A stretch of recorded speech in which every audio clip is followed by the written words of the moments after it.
Okay, so we have a bunch of parts we've disassembled here before we were able to kind of see the actual flywheel, and what we're going to do right now is actually pull the flywheel off. Mr. Jerzik's going to show us how to use a flywheel puller, and I'm going to show you how to identify a few different flywheel pullers I've used for different stuff. But what I want to try to do in my locker here is I want to try to stay as organized as possible. So look at how magnetic that is, that flywheel right there, that magnet. So I want to take my housing that I took off, okay, with the blower housing right here, the flywheel housing, and I want to put the fan in here, right, and I want to put the heat shield in here, and I want to put the flywheel shield in here, and I want to put my armature in here, alright, and I want to try to stay as organized as I possibly can in my locker once again. And I keep telling you guys this because it's important not to crush or smash any of these parts. These are my blower housing bolts that I took off over here that I took pictures of. I'm going to keep this right in here, tuck it down in there. I have my flywheel cup right here I'm going to put in here.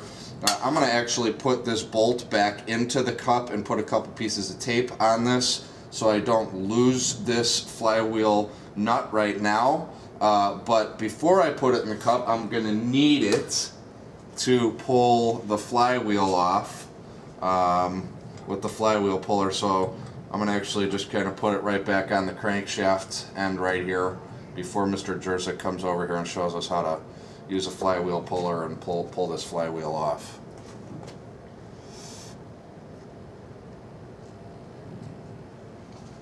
Okay, there's different styles of pullers. There's this style that we have here, different shapes, different sizes. There's this style. They come in kits. You're going to use pullers for anything from taking off pumps, water pumps, the pumps that are pumping the water out in the swimming pool, to the pumps, AC compressors, bearings, everything on cars. So we see this throughout any industry where you need to use pullers in order to get certain parts apart. Okay. In this case here, since our center shaft is threaded, I want to put my bolt back on so I don't destroy those threads. Okay. Just to kind of clarify, what we're doing is we're taking the flywheel right here and we're pulling it off of the crankshaft. So, and the engineers have designed this sort of puller, and that's gonna help us basically use a mechanical advantage to help force off our flywheel here. Okay. They give us two threaded holes here. I already have my puller set up. Okay.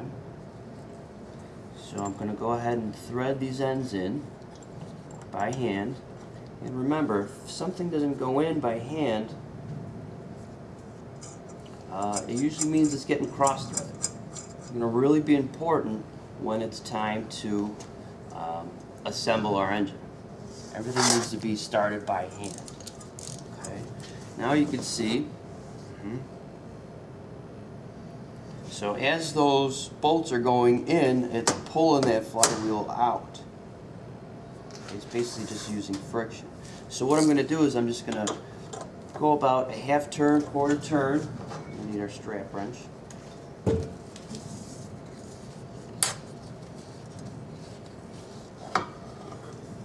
And I'll go about a quarter turn with this one, quarter turn with this one, so we know that our puller's going straight and our flywheel is not binding.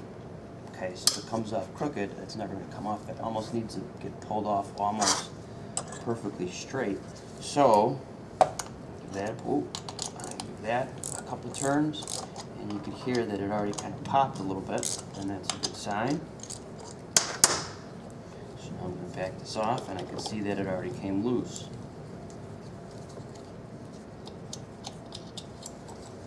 Back that off, pull this out. Pull my nut off.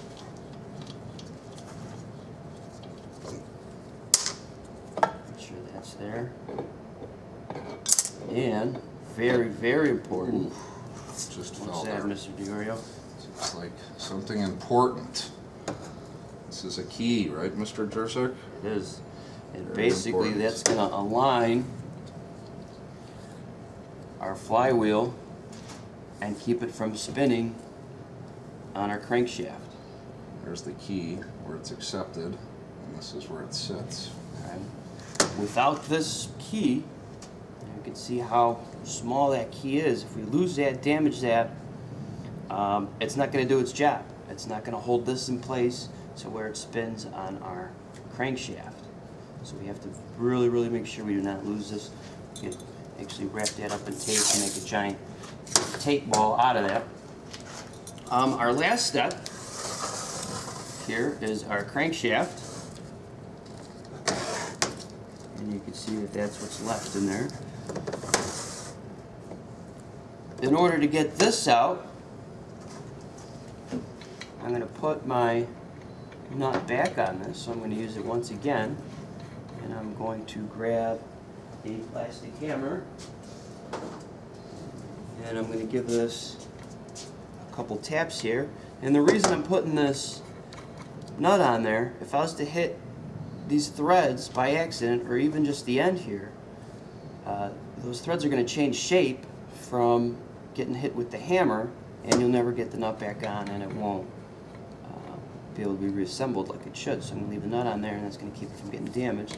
And I'm going to go ahead and give that a whack there, get my nut off. And you can see that my crankshaft comes out. And all I have left now Basic block now, huh? is just my engine block. Wow. This is our engine block. Nothing in it, it's just a block that holds all our parts. It's just our engine block. With a broken bolt in it. The broken bolt in it.